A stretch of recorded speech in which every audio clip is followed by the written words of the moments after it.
Amigas, amigos, no ano de 1900, a população brasileira era de 17 milhões de pessoas. 100 anos depois, no ano 2000, a nossa população passou de 17 para 172 milhões de pessoas. Então a nossa população cresceu nesse período 10 vezes. Pasmem os senhores. O PIB brasileiro nesse mesmo período, de 1900 ao ano 2000, cresceu mais de 100 vezes. Se não me falha a memória e a lembrança, entre 113 a 115 vezes. Até a década de 80, nós disputávamos com o Japão o primeiro lugar de crescimento. Nós construímos uma sociedade injusta nesse período, porque não conseguimos um fator de distribuição, um fator justo de distribuição de renda e de riqueza. Por problemas políticos, por problemas sociais e por problemas da gestão econômica do país. Em 1988, nós aprovamos uma nova Constituição, 5 de outubro. Só que nós fizemos uma Constituição debatida, conversada, com interesse de acertar e melhorar o país, a economia. Só que essa Constituição, ela colocou no ombro do governo e principalmente do setor produtivo um peso de manutenção maior do que o alcance de produtividade do país. E aí começou a dar início à destruição do crescimento do país. Eu me lembro que naquela ocasião, pelo menos eu ouvi, mas não ouvi o Sarney falando, que ele dizia que a Constituição tornou o país um país ingovernável. São tantos os benefícios. Me lembro do Roberto Campos dizendo a mesma coisa. A verdade é verdade que a Constituição foi ótima, mas colocou um peso maior do que o país pode carregar.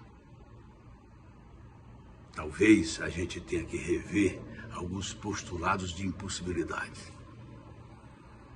de gerar benefício geral para todo brasileiro.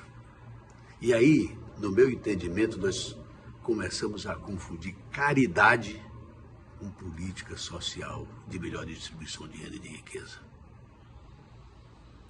O que passa a ser, aparentemente, um açúcar, um doce, e que se transforma no veneno do que se diz ao crescimento econômico, a dependência. E, ao mesmo tempo, a gente tem que fazer, por exemplo, o Bolsa Família, porque nós não podemos deixar os nossos irmãos brasileiros carências básicas, que é alimentação e assim por diante. Mas isso é consequência. Isso é consequência exatamente de medidas que confundem caridade com crescimento econômico e melhoria social. Montamos uma economia em cima de um Estado regulador. 45% da produção brasileira vem de empresas públicas. E aí, os benefícios na direção dessa empresa se confundem com os interesses do país e das empresas e com a manutenção do poder por aqueles que estão no poder. A nossa Previdência Social, fizemos recentemente uma reforma, já necessita de outra, porque ela já é deficitária. Ela já é deficitária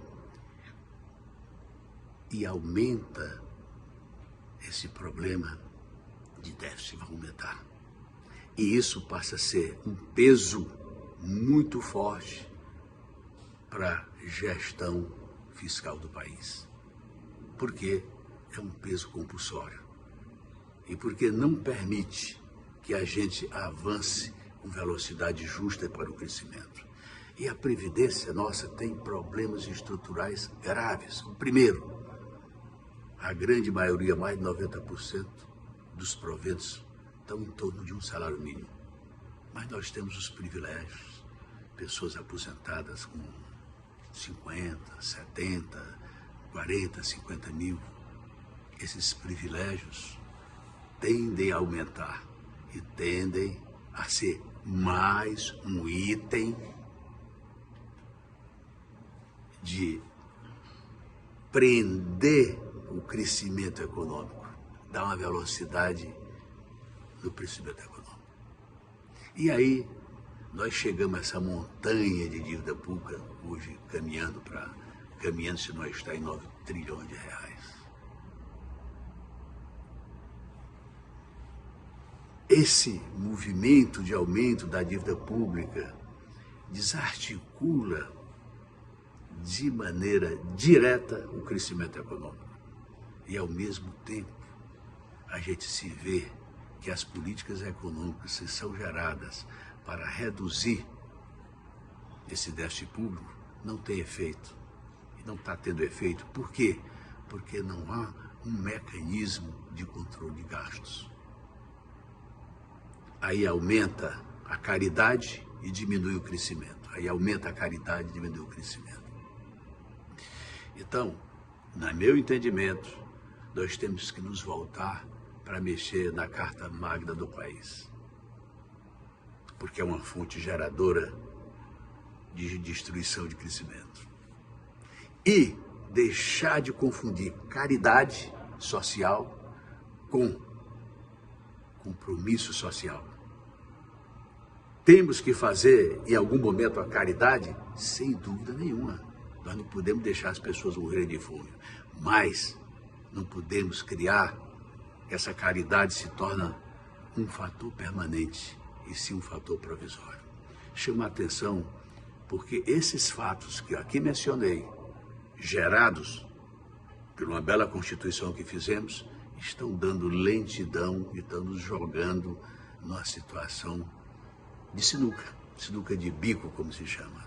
Não vai ser fácil a gente sair disso se não encarar alguns pontos positivos, como a previdência social, como as privatizações. Temos que tirar do Estado o peso de carregar empresas ineficientes, porque isso aumenta o déficit público e todos nós pagamos. E a benevolência de tornar o Estado caridoso. O Estado não pode ser caridoso. A obrigação do Estado é coletiva.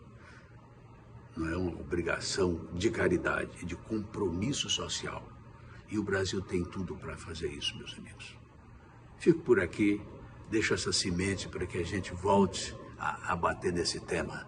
Mas esse é um ponto forte na destruição do crescimento econômico do nosso país.